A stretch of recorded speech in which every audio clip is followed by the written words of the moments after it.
Oh, hey there. Come on in. We're just about to start. Welcome to My Wife the Dietitian, a fun weekly podcast about nutrition and healthy lifestyle. I'm Rob, and together with my wife Sandra, we invite you to join us on this informative and entertaining journey through the complex world of healthy eating. Join us each week as we strive to help you with transforming your overall health and relationship with food through up-to-date, evidence-based nutrition information.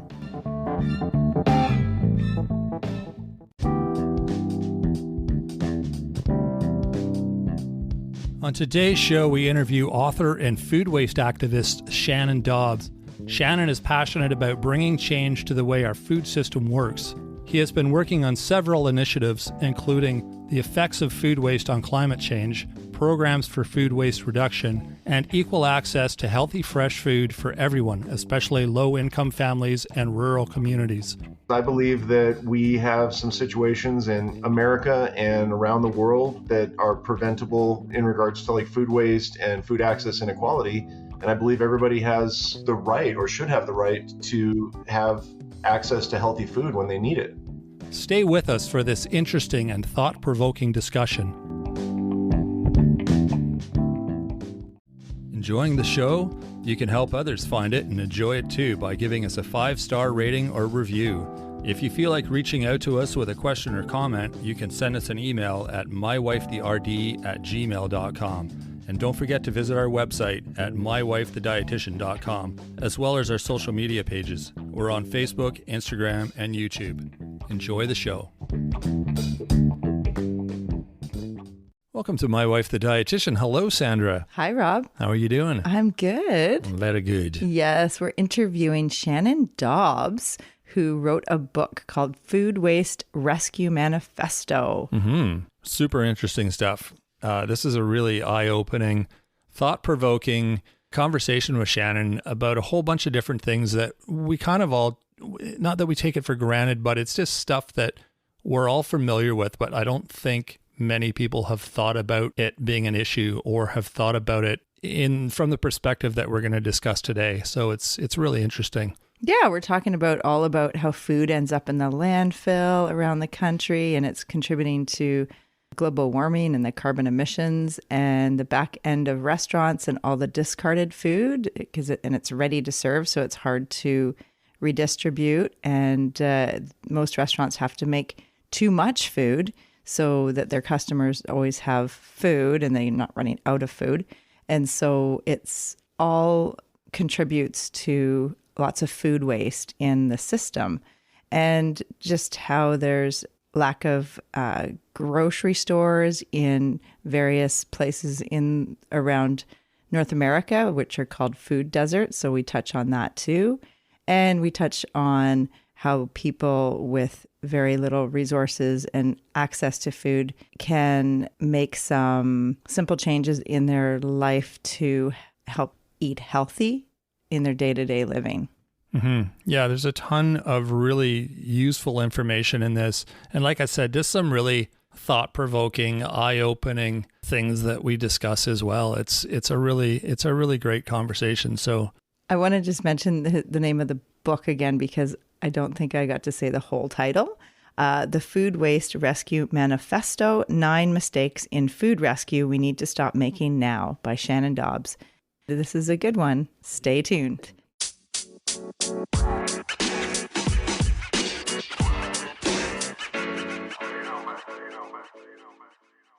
Great. Well, we're here with Shannon Dobbs. And Shannon, please tell the listeners who you are and what you do in your work and how you help people and raise a message about what aspects of life. Hey, Sandra, thanks. And let me start by telling you what I believe. Because I believe that we have some situations in America and around the world that are preventable in regards to food waste and food access inequality. And I believe everybody has the right, or should have the right, to have access to healthy food when they need it. Oh, I like that belief. Yeah, we're dealing with a crazy situation where 40% of all of the food in the United States ends up in landfills and pig farms around the country. And, fairly similar situation up in Canada and down in Mexico and pretty much everywhere. So wherever you go, we've got a system that is just not working very well. Yeah. Oh And my my focus gosh. is on, working to fix that. We've got some solutions on the table. Some really smart folks have figured out some ways to fix these problems, but now the challenge is nobody's talking to each other. And so my job is to get the word out and get on shows like yours and really just talk to people about, hey, these are the things that are being done here, here, and here. Let's put this together into a single package and let's do it everywhere. Sounds Yeah. Oh awesome. my goodness. Yeah. My first question for you, Shannon, is, and this is something I've always wondered about, is why is it a problem? Like, why is the food not being redirected? Because you're right, there's tons of, restaurants, supermarkets, all the people who have the food, for whatever reason, which I'm not sure what that reason is, they can't give it to the people who need it. So maybe we could just start there. I'm sure you sort of have an understanding of what the reason is, and if you could explain that, that'd be a good start. Yeah, so I mean, just focusing on the food waste problem, what we have right now is we have a system of food banks that collect food out of grocery stores. Like that's pretty much their job. Um, Okay. they're not that great at that job, to be perfectly honest. Like, food banks are doing the best that they can, but a lot of grocery stores don't participate. A lot of food is too far gone by the time it gets to them. So there's some challenges in that system, but the food bank system, by and large, works pretty well. The problem is food banks can only use, or they can only transport and redistribute food that's packaged and ready for delivery to people's homes. Okay. So grocery store food is literally, it's the food that's designed for people to go pick it up, take it back to your home, and then you cook your own food. You start getting into stuff like restaurants, and it's a whole different ballgame. The True. big difference is the heat, the temperature. Mm. Supermarket food is packaged, it's frozen, or it's refrigerated, or it's dry goods, whatever it is, but you can take it out and you can put it in your car, and you've got a certain amount of time to get it home with, no problem. Restaurants have a completely different problem because they have food that's up at 160 degrees and above that's ready to serve. And so when they Mm-hmm. get to the end of their day, if they haven't sold all of the food, and I guarantee you they haven't, because our entire system's set up that they have to make too much food every day. Otherwise, people walk in and they're like, what kind of a restaurant are you running? And they'll go someplace else. So they have to make True. Yeah. Yeah. to cover their entire menu for the entire day. And so if it's a slow day, or if it's a inclement weather, or for whatever reason they didn't sell that much food, all that ends up in the trash. Because and the reason for this is because food takes a long time to transition from hot down to frozen in a freezer. And so Right. when you're talking about restaurant food, you're talking about those big hotel pans of food. It's a lot of food being made at once. And if you try and True. put that into a freezer, what happens is not only will it take so long, it'll take 8, 9, 10 hours to transition down, and that's enough time to grow bacteria and make people sick. Even worse. Right. Yeah, that's a problem. And then even worse than that, the food that you put into the freezer is also going to potentially endanger all of the other food in the freezer. That's true. So that's the challenge. And so people haven't really been able to get our heads around, and this has been a challenge throughout the entire history of the Americas and of the world, is like, how do we deal with that type of situation? And we've evolved as a society where restaurants are a really big part of our culture. And so it's not something that's going to go away. So we have to figure out a better way of getting into the back end and really kind of fixing this challenge. And how do we catch this food before it hits the ground, as it were? Mm-hmm. Right. True. Yeah. Yeah, exactly. To redistribute the food that is actually edible, safe to consume, delicious, probably, if it's coming from a restaurant. Oh And yeah. how do we get that to people that are hungry, or people that need food? Yeah, so it's been an intractable problem up until now. And what's really cool is there was a program that was developed down in Las Vegas by the food bank down there. Is called Three Square, and they accidentally found a solution. Accidentally. Oh, that's like Love it. penicillin when they They literally tripped, fell, and landed on a solution. They're like, wait, we just figured some stuff out. So what happened is I was up in Northern Nevada running my nonprofit trying to get grocery access into food deserts at the time. And so I heard about this whole program that was going on. And what happened was Three Square moved into a larger building to expand their operations. And the new building that they moved into, the previous tenant had left a blast chiller there. And somebody on the food bank staff or their volunteer crew recognized that piece of equipment, and they're like, wait a minute, this is important. And so they kind of explained to the leadership like what the blast chiller does. And so what a blast chiller is it's a piece of equipment that's on the manufacturing side of food. It's if you ever go into a grocery store and you see like the flash frozen vegetables or your salmon or whatever you're getting in the freezer, Yeah. the Right. blast chiller is the piece of equipment that does that. And it can freeze food so quickly that it grows super tiny ice crystals in the food so that when you reheat it, it doesn't fall apart like the stuff like your leftovers at home does. Oh, neat. Oh, interesting. Yeah, Okay. so it can take that same hotel pan of food that I was talking about earlier. You can take, 10 of those, 12 of those, however many that your equipment fits. You fill up the equipment and then you hit the start button, and 90 minutes later, that stuff's rock solid. Nice. So that's like instant freeze almost. Yeah, pretty close to it. And you can also customize it to where like you can drop it down to refrigerated temperatures and then take it out, reportion it. So let's say you've got like a giant hotel pan full of fried chicken and one of mashed potatoes and one of green beans. You could take those all out after they're refrigerated, turn them into meals for families, like, actually plate them up, then put them back in the blast chiller, freeze them solid from there. Oh, cool. So not only can you save the food, you can also manipulate the food. Right, because there's cook serve types of systems for hospitals and I guess for airline services, where the food is made, like all fresh food, and then Yeah. plated out and then put into the, as you said, like the blasters where it's like frozen, like flash frozen. Mhm. So is that like a similar kind of equipment? Yeah. So all we have to do in order to fix this problem is take that equipment and put it on the other end of the food system. So instead of on the manufacturing side, we can put it in the location itself. So let's say, like in this area, we've got a lot of ski resorts, and you guys have Whistler Blackcomb up there. Super jealous, by the way. And so let's say, the resorts are all trying to go to zero waste. And, their biggest problem is how do we get the food at the end of the day back down the mountain and basically throw it away? Like, how do we get it to compost? How do we get it off the mountain? And so if they put a blast chiller up at the top of the mountain, let's say at the base where the gondola is, they can collect all of the food from all of their different lodges throughout the mountain, down at the bottom of it, slot it through the blast chiller, and then once it's cold, then they can slot it. They can take it downstairs or down the mountain, or the volunteers can come up and pick it up at their leisure. And all it takes is some freezer space. That's amazing. And I mean, I'm guessing it's just establishing the whole logistical train for this process, right? From the, at either end of that process. But it sounds like that would be a good solution. Yeah, it's a game changer. Like right now in Las Vegas, they're rescuing literally hundreds of thousands of pounds a year from just 20 participating casinos that are involved. The MGM Grand Resorts got involved as a partner with Three Square. And Right. they're up to, they're up over like close to 400,000 pounds a year that they're rescuing. They're continually expanding their program. The problem is they're not talking about it to anybody else. Mm-hmm. Last week I talked to the chief operating officer of the food bank here in Colorado, and he'd never heard of their program. Really? And that's kind of the common thing, is that Las Vegas just hasn't been really good about getting the word out. And other nonprofit organizations are really, really bad about picking up successes and running with them.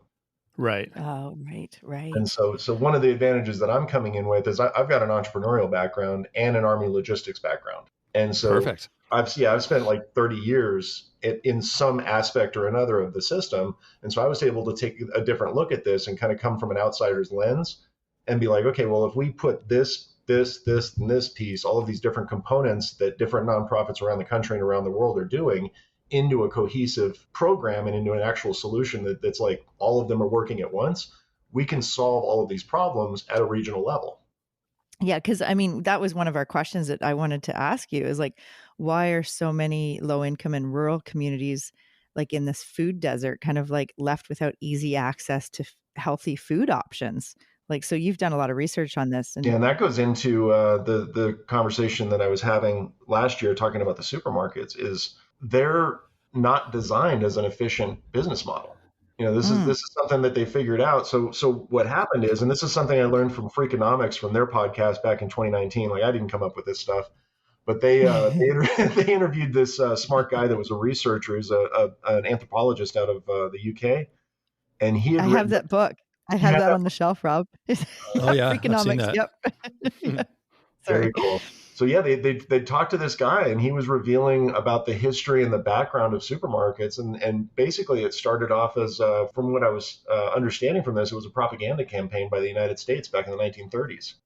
Wow. And so we had just invented television back then, and they were trying to figure out how to showcase the economic and agricultural might of the United States to the world. And so they so they invented this new type of business model that was like, okay, let's put all the food on the shelves so where you can see it, and have these big wide aisles that you can drive a car down, and we're just going to and that's what it's going to be. So it was kind of this visual appeal model that they created. And it was very useful and effective for what it was and what it was intended to do, which was basically push back against, kind of the alternate model, which was the socialist stuff that was coming out of Russia at the time, out of the USSR. And we won that fight, but then you start looking at the side effects of what we've created and kind of the monster that we've set loose upon ourselves in order to win that fight. And then you start seeing Right. about like just the massive amount. Grocery stores hemorrhage food and they hemorrhage labor. They're not an efficient model. And so as a result, they can't go into low income communities because they can't get enough sales to justify the store. Are you talking about like the mega grocery stores, not like the little local community mom and pop Well, type okay. food stores? So yeah, I'm talking about the major supermarkets, like the Krogers, the Walmarts, and those types of things. Right. They're the ones that, like, the big kind of box store model is the one that really have a tough time getting into local communities. But the challenge is that some of those stores have had aggressive models of basically knocking mom and pop stores out of business for 65 years. And so we've had this progressive kind of creeping rot where this concept that the USDA defined as food deserts has been developing and expanding throughout the United States and beyond, since the 50s. Wow. And so now we've got this situation. And what's worse is that when you can't get a reasonable, consistent access to healthy food into a low income community, all the junk food companies come in to fill that gap and that vacuum.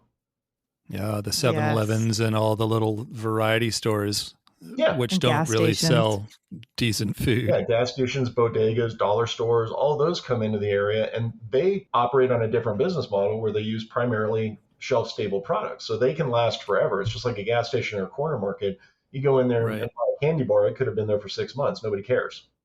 Totally. Yeah, they're not going to have fresh produce, or if they do, it's going to cost like $1 a banana. Right. And we often say, the healthiest way to eat, like you are what you eat, is foods that rot, because we want, the foods that have, the natural enzymes and they have more water content. And we want whole, minimally processed foods, and foods that are in like shelf stable, like you mentioned. A lot of times they're either, loaded with preservatives or, salt or fat, sugar, make them taste good.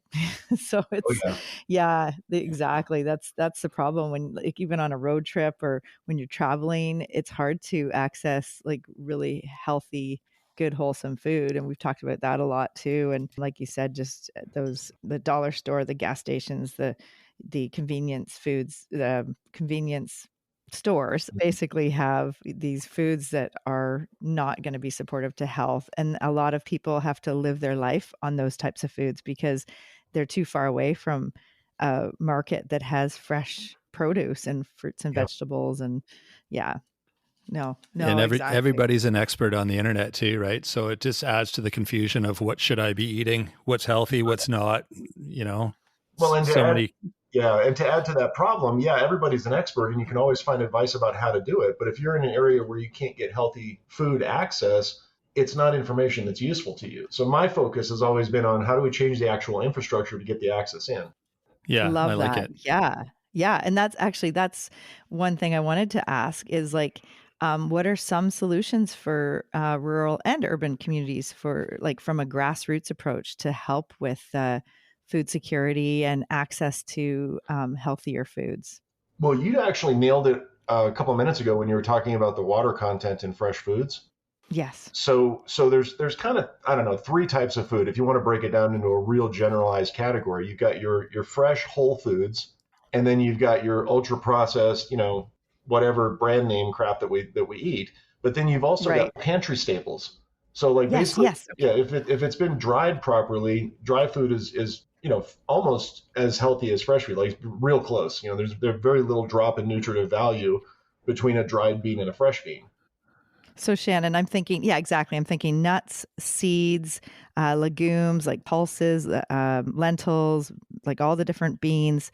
Those are we're talking about the shelf stable, dried foods that are not like, bet you can't eat just one, kind of the ones that have tons of marketing and labels, like all the, the hype Yep. and the, the food companies trying to sell you. It's the basics that we've had, like our grandparents were eating, and historically everyone around the world, ethnicities like beans and rice and Yeah. whole grains and nuts and seeds, like that is kind of the food that I'm thinking you're talking about, which is exactly fits into a healthy eating pattern for people. Absolutely. And it's not even just, I mean, we all think about the legumes and the grains and stuff like that, but the spices are so important because, a lot of people can get fresh food sometimes, maybe not all the time, but they can get fresh food. But if you don't know how to make it tasty, you're not going to eat it. And so Yes. Exactly.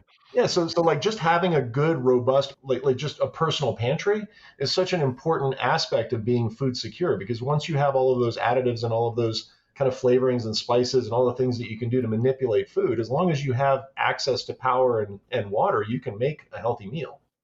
Love it. That is so, so true. And flavor is the biggest thing, like just having your food taste good and Yeah. enjoying it, because it should be a celebration every time we eat. Like we have, probably at least three opportunities a day, maybe five, maybe six, depending on, your meals and snacks. But we have that opportunity to, do our health harm or do our health good, like by the foods we're choosing kind of on a regular basis. It's not like the one meal that you eat out at McDonald's or something, but it's like the pattern of eating and the lifestyle and what you're doing over the week kind of thing. And yeah, Right. definitely, I mean, trying more spices and herbs and getting that food to taste good, the flavors. I think that's part of the problem too, is the fact that so many people don't learn the basic cooking skills and basic, just how to cook like just a meal, like just the basics, right? And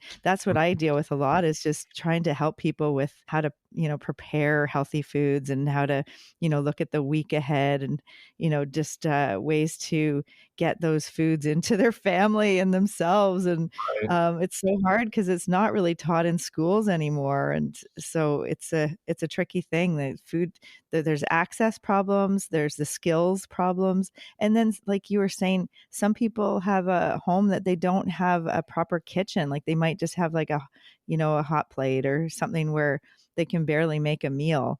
So Yeah. those are all problems that are issues that it's a big hill to climb. Yeah, and that's a really good point too, because this is one of those things that we have a solution on the table, but nobody recognizes it. Because so it's 2024 now, and Instant Pots got invented in 2010, so they're only 14 years old. And before those got invented, I love plugging Instant Pots because they're my favorite piece of equipment. Before they got Oh, invented, us too. Love it. yeah, they're amazing. So there really wasn't any pressure cooker solution that was safe in a home, like, because you could walk away from a stove and you got a pressure pot on there, but if you walk away too long and it overpressurizes, it could explode. And so people don't like having those in their home. And Oh so yeah, I grew up in the '70s. I grew up yeah, with my you know what I'm mom. talking about. There's holes in the ceiling from when it burst. Really? Yeah. Oh yeah, Oh man. there's a lot of pressure in those pressure pots. Yeah. Yeah. So what Instant Sorry. Pot did was they democratized the process by creating a plug-in piece of equipment that you could that has the safety mechanisms in to keep it from overpressurizing. They created, for literally the first time ever, the ability for anybody at home to be able to rehydrate and cook dry food from scratch without a stovetop. Yes, you're right. It's such a great tool. I love that. That's so interesting. I never kind of thought of it in that way, but yeah, explain that again. Okay, so Instant Pots are really interesting because the whole way that they operate is they overpressurize steam. And so if you have dry food that goes in there, all of that water that's making the steam goes inside the food. And because of that, if all you have is dry pantry staples, let's say you don't have any fresh vegetables, everything you have is dry. All you have to do is add water, throw it in the Instant Pot, or a broth or whatever flavoring that you want to make. You hit start on that thing, and when it's finished, it's going to be fully hydrated, fully cooked, fully safe, and delicious because it went through the same process that a slow cooker, it takes 10 hours to do in 30 minutes. Yes, exactly. Oh, yeah, I love it. Because yeah, and there you can add those spices like you were talking about, like you can use broth or you can use like a bit of salsa or tomato sauce, and then lots of different spices and herbs. So making all the different flavors. I love it. And it allows you to batch cook. So I have a 10 quart Instant Pot. I got the one that the Crock-Pot came out with. This thing's a monster. And I broke down 10 pounds of pork the other day and turned it into pulled pork for sandwiches. And I've got enough food to Nice. last me probably like a month of sandwiches. Right on. Oh, seriously, yeah. Like you can do, and you can do this with literally any type of food that, I mean, I have 5 recipe books of Instant Pot recipes, and they're all absolutely delicious food. I can go through there and Yeah. double or triple the recipe on each one of those. And now all I have to do is cook once, and then I've got meals for a week, 2 weeks. Oh, I Yeah. love it. I love we do that with our chicken. We have we will put like a whole chicken in there, and then it's it's basically our chicken meat for that day and the dinner, and then the next day for in a salad, the next day in a wrap, and then the next day we're making a bone broth soup with the chicken bones with all the veggie scraps, and then we use that bone broth soup to Great make for lentil Barbara. soup. I just love it. Yeah. I love it. Oh my God, it's so good. So let me walk you through a scenario. This is always fun. So imagine you're Yeah. living in a converted motel room. You ever been in a motel room and you just look around, you've got like a bar fridge and maybe a microwave. Yeah. Nothing there really. So when they like the freeways come by and it bypasses Highway 40 or whatever, all those old motels get converted into like weekly residences. And so there's millions of people around the country that are living in converted motel rooms, and they don't have kitchenettes any more than they did back in the 70s. So imagine if you're a family, let's say you're a single mom, you got a couple of kids, you're trying to get back on your feet, you're maybe just went through a divorce, whatever your situation is, you're in that situation. And all you have is a microwave and a bar fridge to live on. So right now, as things stand, you're pretty much forced to go down the street and get a burrito or a McDonald's or whatever to feed your kids. But if you add an Hmm. Instant Pot in there and then just get literally just like one of those plastic bins that they sell at Costco and fill it up with pantry staples, and you could pull it out of your truck, take it inside, and now you've got a full kitchen. And if you add Yeah. an air fryer, like a Ninja air fryer or one of those types, or even the Yeah. ones that have the second pot, like Instant Pots now come as air fryers too. Oh, really? Yeah, I've got Oh, an Instant Pot that doubles as an air fryer. So you could literally have your oven component, Nice. you got your stovetop component because it has a saute function, and you've got your Instant Pot function. that makes sense, right? To have like these utensils that are, not like a big stove or an oven. And, like a lot of people don't even use their ovens in their Right, kitchen especially in the just summer. because they're exactly, eating out all the time or whatever. And yeah, just having those little appliances, the Instant Pot, like it's like a crock pot plus the pressure cooker and then the air fryer also, and a microwave and a toaster and a Mhm. kettle. But those will all like help with making a wholesome homemade meal. Yeah. So I developed a whole course around when I was running my nonprofit. I developed a course where they had there's this national evidence-based program called Cooking Matters. I took the Cooking Matters course and I modified it to have the recipes work on plug-in implements. And Mm. so I was teaching that to I was working with other nonprofit organizations. So like there was an addiction recovery program up in Reno, and we became their nutrition module for their clients that were going through their addiction recovery program. And so now, Nice. you get the same thing. There's programs for prison reintegration.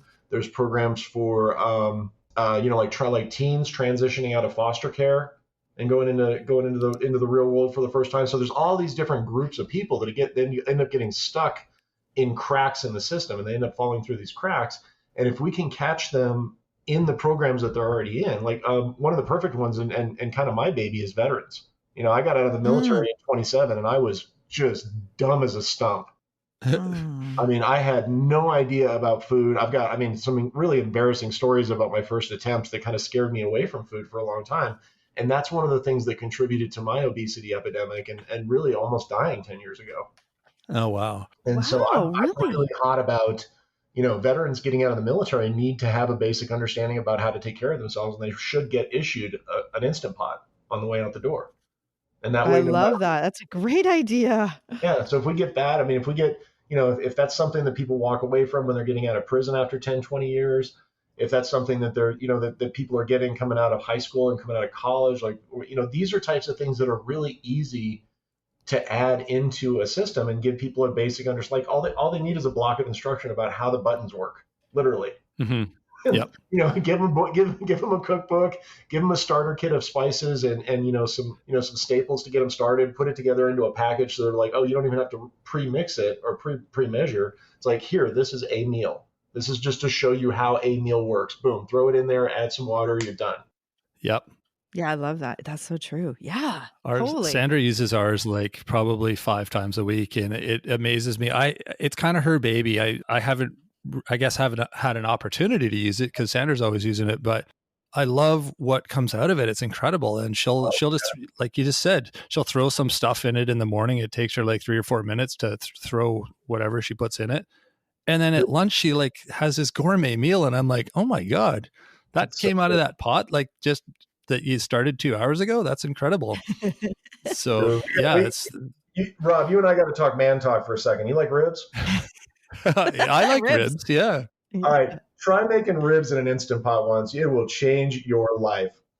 Oh, I can imagine. Anything meat in an Instant Pot is like melt in your mouth. And I can imagine ribs would be, unreal. Yeah, but not even like I have a vegan quinoa dish that I throw together in like 10 minutes and it'll make enough for 20 people in an Instant Pot. And it's, corn and bell peppers and quinoa and a couple other, a couple spices, and you throw it together. Mm-hmm. It's anything. Just add water. Exactly. Yeah.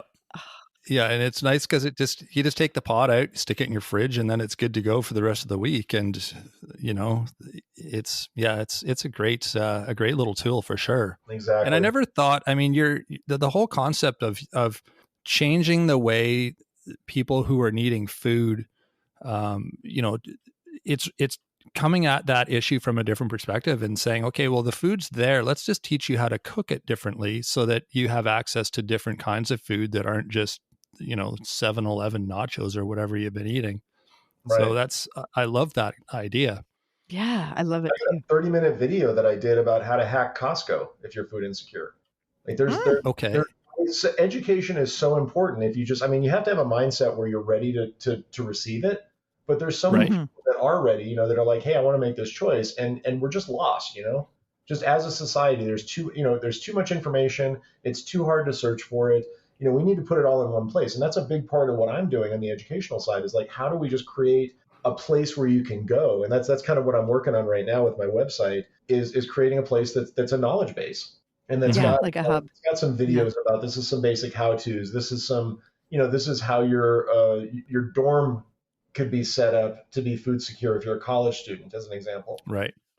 So describe what you mean when you said hack Costco. Like, what are some of the things that, just a few examples? So I came from the nightclub and bar industry. And for years, I would go to Costco every week to get supplies. And so I got really incredibly knowledgeable about that store. Like, I know where everything is. I know my route. I know where all the dry goods are, where the frozen goods are. I know, the price difference between the cheeses that they showcase up over by the deli and the ones over in the big, big stacks and everything like that. And so what I did was I went in with a friend and we basically came from the perspective of that scenario. Is like, what if we were living in just a converted motel room and all we got is a microwave and a bar fridge and we want to eat healthy? What can I get at Costco? How can I shop at Costco of all places, where everybody knows that there's way too much food? So let's say I'm by myself, and I don't have any kids. I don't have, a wife. I don't have anybody. It's just me. Does Costco even make sense for somebody like me? Right. And so, there's a lot of things that you can get at Costco that are shelf stable, that last a long time. You can get them in bulk. So you only have to take like one trip a month to go get supplies. And there's a way that you can hack Costco to be more food secure. I even teach people, and this is funny. So like, let's say if you don't have a car, but you've got a Costco card, you can work out a deal with your neighbor who has a car where you both go shopping once a month. They put all their purchases on your card, not on your credit card, but on your Costco card. And not only are you able to hitch a ride from them, but you're also able to get the 2% cash back. So after the first year, you don't even pay for your membership. Oh, there you go. Nice. Oh, Oh, I see. So that's a hack. Okay, It's yeah. $160 one-time investment to get into it, but once you're in, you're in. Ah, yes. And so, yeah, there's a lot of people that are struggling with that kind of thing, like not having a transportation, especially out here in the West. Like, I mean, if you're in New York or Rhode Island or maybe Eastern Canada where everything's kind of congested and everything's close to each other, you can kind of survive without a car, like not too much of a problem. But you get out here in the California, Vancouver, Oregon, Washington, where I'm at in Colorado, there's a lot of real estate, and the public Hmm. transportation is not great. So if you're going back to that single mom scenario, if you're trying to hold down two jobs, juggle a couple of kids, try and survive all of this other stuff, and then you also have to be looking at like a 2 to 4 hour round trip on the bus, Yeah, this is the type of barriers that people don't see unless you're in it. Yeah, exactly. yeah, for sure. Oh, yeah. No, I totally hear you. I mean, even our local area is the transportation's not great. Like it's Yeah. definitely hard for people to get from one city to another with the public transportation. Denver's not bad. There's plenty of there's some decent transportation here. Now what's cool about Denver, this is what I was trying to do in Reno because the downtown area is the largest food desert and it's also the hub for their public transport system. And so I was trying to get a grocery store started down there, and I got a huge amount of pushback from the small businesses there. They didn't like what I was doing at all. But if I was able to get a grocery store down there, and apparently, from what I hear since I've left, my agitation and irritating people has worked enough that they're finally going to get a Trader Joe's down there, which is super cool. Oh, But right on. but here in Denver, they kind of figured this stuff out. Like they actually have a Whole Foods right across the street from Union Station downtown. And so if you ride public transportation anywhere in the city, you have to go through downtown to get home or to get to work or whatever. And so all you have to do is get off your bus, go across the street, go shopping, then get back on your bus for the second leg. That helps. Yeah, so one of the things that people talk about when they talk about food insecurity in pretty much any city is how do we put enough stores in place to be able to make a difference without just going crazy and having 40 stores all over town because it's not Hmm. realistic. And so by focusing on transportation hubs and where the public transport coalesces and just focusing on that area, even if the residences of that area aren't enough to be able to support the store, agitating to get a store into that area can really help the entire community to cut their transport time in half. Yeah, and that's huge. Yeah. So much of this is just common sense, and it's not that common. No, I Yeah, that's the know. problem, right? It's hard to make Oh. changes too, even when things make sense, there's just so much red tape to get through with most things that, changes are slow. It's just the way it is. And unfortunately, we don't have the luxury of slow anymore. I mean, we're up against a wall on climate change. I don't know. A lot of people on the nutrition side don't really know this, but the 43% of all of the climate change causing emissions are coming from our food system. Right. That Yes. sounds about right. Yeah. But so our food waste is not just costing us health; it's also costing the planet. And we're so Hmm. hyper focused on emissions, and we're so hyper focused on we've got to reduce our greenhouse emissions from the cars and from the major corporations and everything like that. Like, okay, yes, that's true, but that's 57%. What about the other half? And Yeah, Yeah. Yeah. exactly. Right. like so it comes down, like, I don't know, it's kind of ridiculous to me that we don't think in that perspective. And there's a lot of people on the emitter side there and in the food system that are trying really hard to squash those types of conversations. There's a lot of pressure to maintain status quo. People's profits and revenues are dependent on the systems that they set up. And so anytime you get in here and start talking about, oh, let's change the system, everybody that's already in the system is like, screw you, dude. So Right. that's a big Right. part of the problem. Yeah, absolutely. And if it's working, and then if it's another layer of work that they have to do or, implement, I think that is a barrier for the company, probably, right? Yeah, that's why I crafted the Food Waste Rescue Program to where it doesn't put an additional burden on the companies that donate. If Mm. you're able to go to, like, let's say you got a hospital and a hospital's job is not to rescue food. And they're going to tell you flat out to your face, yeah, we're not going to get involved with any program that's going to cost us time, money, or anything. But if you're able to outsource that process and be like, okay, so I'm building a food makerspace here in Denver as a pilot program. And my whole goal is to create a logistics system that takes the burden off of all of the other companies that are producing food so that they can feel comfortable donating into a safe system without it increasing their bottom line or pissing off their shareholders or doing all the other stuff that they're afraid of. And Hmm. that's really, I think that's the perspective we need to go to really speed up this process. We need to really understand that a mechanism is kind of missing in our food system, and we need to really focus on how do we create kind of a gearbox in the middle that's going to actually make everything work, and so that we don't constantly just dealing with sand in the gears and like, oh, it's just going everywhere. We don't know. Yeah, exactly. And jumping into the existing flow too, like you're saying, so it doesn't disrupt what's already out there. And it's a lot easier for businesses to get on board if they can just say, sure, it's not going to change anything for me or cost me anything. I'm in. Exactly. Yeah, and I mean, our again, just because of the way things are right now, our whole conversation is around composting. We have the conversation, but I have this analogy. Have you ever been to like a wedding where they have the giant cake? Yes. That gets a little bit eaten. Or like even before, like before the ceremony goes in. I mean, do you have any idea what goes into making a wedding cake? I can imagine. Yeah. It's a ridiculous amount of work. And this is something that people can get their heads around because most people have been to a wedding or they've been involved with preparing a wedding or something like that. And so that wedding cake analogy really makes sense because when you get to the day of and you're bringing that cake around to the backyard for the ceremony and you're planning your process of like, how am I going to get it from the truck to the backyard and get it on the table and not drop it? Like people care about that, right? But Yeah. we don't have that same care about our entire food system. And so the last thing we Right. want to do is let that cake hit the ground because yeah, sure, we can grab a shovel and we can scrape the cake up and we can throw it into compost. And at least it's not in the landfill. But the thing is, like, not letting it go bad in the first place is so much better. Mm-hmm. Yeah. Exactly. Exactly. It's like the whole the 3 R's, the reduce, reuse, recycle. It's everyone's focused on the third R, which is the recycle, but what about the first two? They're way more important, but people don't want to reduce. They don't want to, reuse. It's just easier to we'll just keep consuming at the same rate we always have, and we'll just recycle it because it's okay. Yeah. Someone else is like taking care of that third R for us, so we don't have to change our habits, but it's not the ideal solution.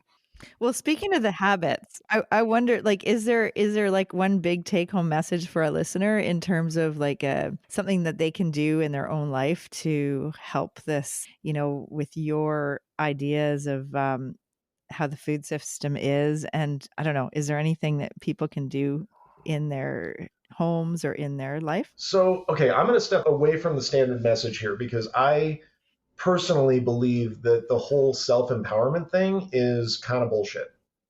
Like we have a whole thing in our society where everybody can take care of their own thing in their own home.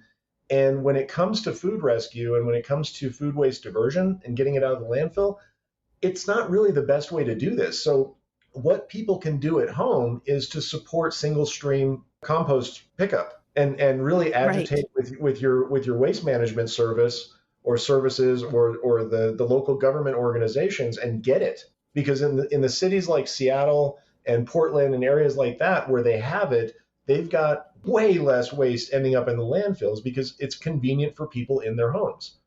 Like Right. it's just not feasible for people living in apartments to compost their own food. It's just not. And asking people to do that and then just guilt shaming everybody into saying, oh, well, this is your responsibility. It's our responsibility as a society, and scaling this up to the point where an entire, municipal region is dealing with this stuff collectively. This is the way to handle it. And it's the same thing with the food rescue on the stuff that I'm working on. Individual restaurants could potentially feasibly, package up the food and freeze it and distribute it themselves but they're not going to. People at home aren't going to do this. We've proven time and time again over the years that people at home, the majority of them just aren't going to do this unless we make it easier for them to do it. Yep. I agree. So that's my big message is we need to have collective action. We need to invest our resources into systems that are going to do this on a massive basis. We need to scale up our efforts. And if we do that, and if we're able to, really kind of wake people up to the need of speaking out at this point in our history, more voices need to join us because not enough people know what the problems are, not enough people understand the solutions, and not enough people realize that we do have the power of our voice and people are paying attention. There's sustainability offices in pretty much every city in the United States now.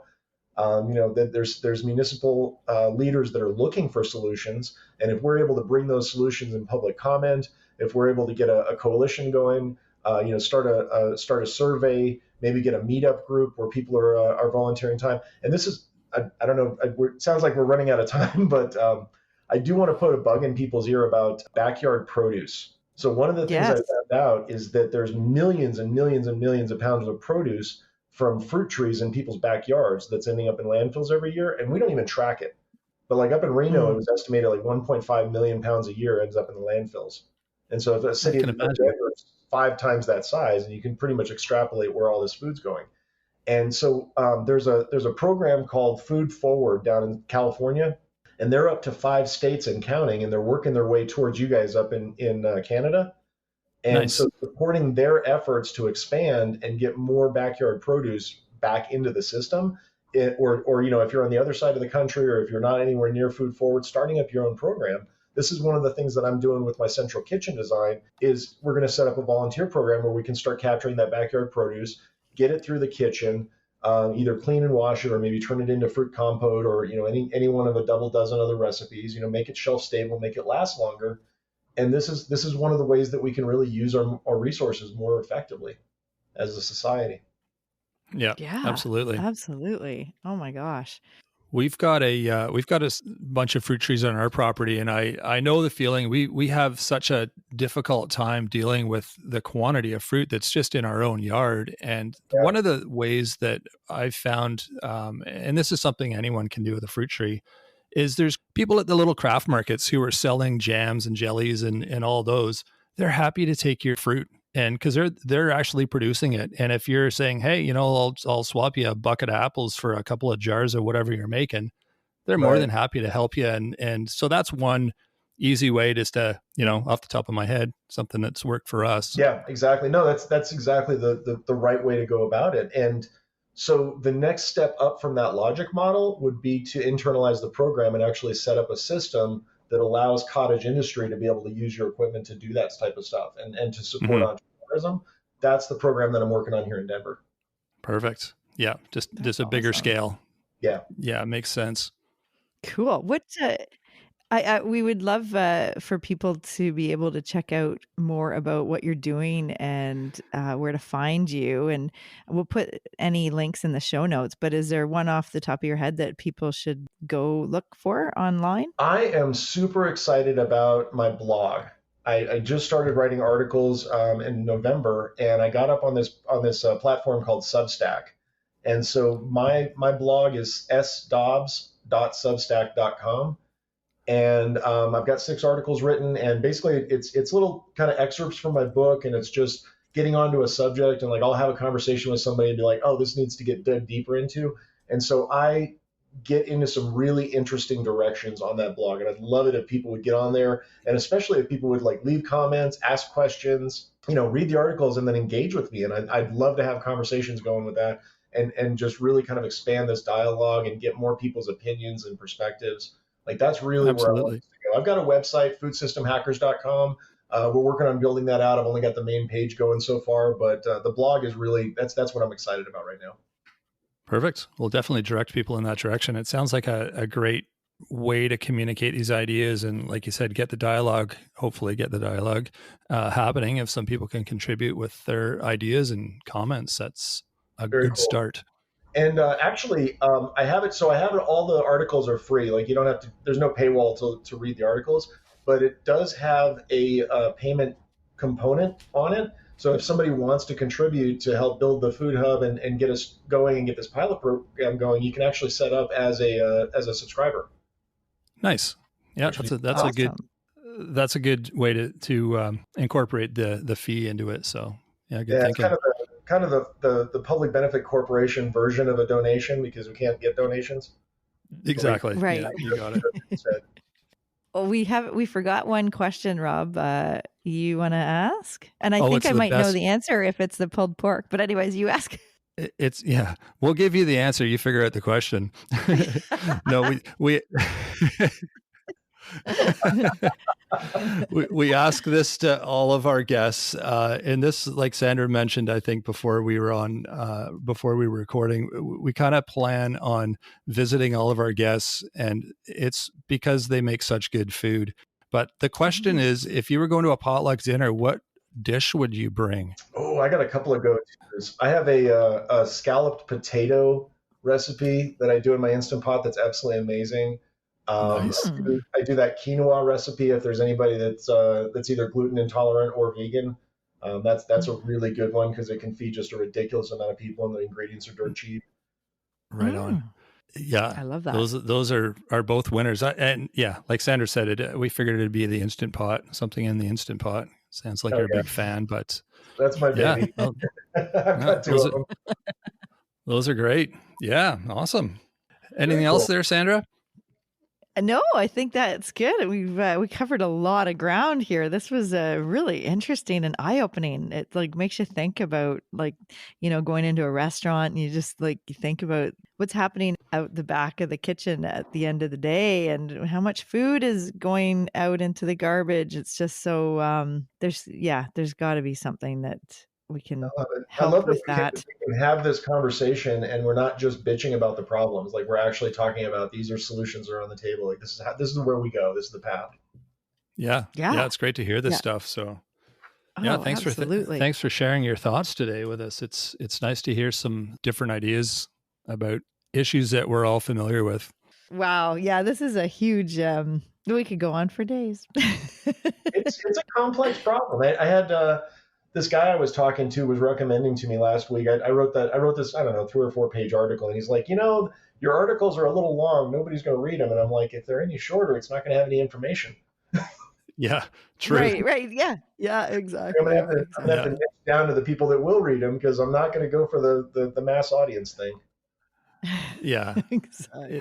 It's the tip of the iceberg. There's so many levels to these issues that, but starting with one and chipping away and just keep plugging away, it'll hopefully make a difference eventually. Exactly. And then, eventually scaling up and creating a cohesive solution that works for all of it. I think that's the big deal. That's the brass ring. Yeah. Exactly. Yeah, absolutely. Oh yeah. Oh, well, thank you so much, Shannon, for coming on. Yeah. I love talking to you guys. Let's do it again. I'm definitely coming up to visit. Awesome. Yeah, and we'll come to Colorado too. Yeah, that sounds awesome.